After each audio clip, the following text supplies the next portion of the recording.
The Vex Network houses many characters we have yet to see. Sure, it's a reality-twisted labyrinth of pathways and mystery, but as we've seen with the Conductor, others remain trapped, hidden, and dormant in the Vex Domain. Today, we speak of a strange entity called the Great Quiet Thing.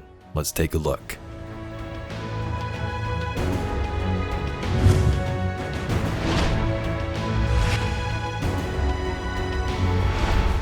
The new lore entry from this week speaks about various characters inside the Vex Network. They detect this point of light. Some of them reach for it like the Ishtar researchers, and others don't. In the end, only one character is able to make it out alive, and that appears to be Maya Sundaresh, or what remains of her in the Conductor. The Vex Network is quite strange though, as we've seen over the years. We've taken part in seasonal activities and missions like Avalon, where Asher Mir himself began to integrate into the Vex Network. In this new card, many other characters are mentioned besides the Ishtar team. We talked about Pradith the other day. It speaks of a version of Osiris, but also a strange creature. Here's part of the text. Locked away in the network were some who could still hear song, who could still be moved, who still somehow held a shred of themselves.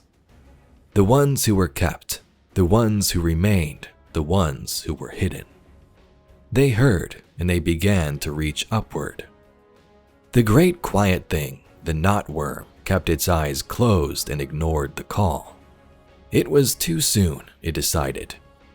It shivered, the motion forming cascading bubbles of new hypothetical simulations in which it did not shiver. These contradictions soured and burst, scattering nutrients into the network. While other characters like the Conductor reached out, this Great Quiet Thing could care less. It kept its eyes closed and remained dormant. It determined whatever was going on, it was still too soon to act. So too soon for what? What's it waiting for? In its small shivering movement, it generated new hypothetical simulations, so it has some ability to create and influence the network itself, maybe even realities. In a place where simulated and non-simulated realities meet, this knotworm held some power over the domain. Also, the name, the Great Quiet Thing, makes sense when you hear that description. It's choosing to stay quiet for the time being, but maybe not forever, waiting for the right moment. So what could this thing be? Now, I'm not the first to come up with some of these theories. I'm sure you thought about this as well, but there's a couple of options. The first brings us somewhere near the worm gods and their species. The knotworm is described as a great creature, and given they have to say knotworm, it makes it seem like it could be compared to one. As we know, Asa from Season of the Deep is not a worm god, but a part of the same species that eventually became the worm gods thanks to the Witness and the Darkness. Asa and the knotworm can be compared in some ways. Both chose to mainly remain hidden, one in the physical world and oceans of Titan, and the other in a digital Vex domain. We don't specifically know the powers of this knotworm. Maybe it can control realities or affect them. On the other hand, we do know Asa has some interesting ways to communicate, as we've seen with Darkness, Egregore, Corals, and Sloane. Our minds are one, linked by the darkness, but only for a moment. I must borrow Sloane's voice to speak my words. Please, heed them well. Sloane stumbled backwards into the cavern wall. Shiokan perked up into the air. Boss? Sloane inhaled sharply and dropped to a knee as her ghost swooped in front of her and turned to the creature. Before she could speak, Sloane's hand was on her shell, patting her. It's fine. It's Asa. What's in Asa? Shiokan questioned. Some kind of proto-worm. Like hive? Shiokan deployed her blades. No, the hive were something before they were hive, right? The worm gods were too. Asa is her name, I think. The ghost turned to Sloane, then to Asa. What does she want? To not be alone, Sloane responded. To be known? Shiokan retreated closer to Sloane and sheathed her blades. Right then, we like big powerful allies. Let's hear what they have to say. Eris, you said the worm gods derive their power the same way as the Ahamkara. That is Queen Mara's prevailing theory. They are thaumaturge to the space between the actual and possible. That power transformed the Hive from a prey species into some of the strongest beings in the universe. And it saved me in the Hellmouth. But the Ahamkara never give you what you want. They do. But our wants are tangled and contradictory. Such is the nature of the Ahamkara.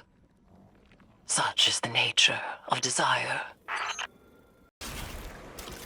Eris, your ritual called on the Hive worm gods, and there were some I didn't recognize. Not all are Hive. Cell, Aura, Lace. They were Asa's sisters, dead or lost. She whispered their names to me, and I invoked them alongside the worm gods, both slain and living. I see. Asa is one of our greatest allies. I just hope she finds time to rest. An Ahamkara would be another interesting theory, but to me it seems a little out of reach. The Great Quiet Thing in my eyes reminds me of a giant creature that's more dormant, not only in its actions but its personality. Unlike Ahamkara, who are more on the trickster and outgoing side of things, they're not afraid to talk to their guests. Quria Blade Transform is another interesting possibility, although not sure if it fits the Great Quiet description. Quria was originally meant to study Oryx and the sword logic when Crota first opened the portal that let the Vex into our reality. It was partially taken a time later and gifted to Savathun, and over time Quria Blade Transform would allow Savathun to command Taken forces. Think back to the Endless Night. Recent info in this episode suggests that Quria may still be alive. Here's some clips from a previous video. We get even more information centered around the Taken and a particular Vex mind we killed years ago with this week's version of the mission.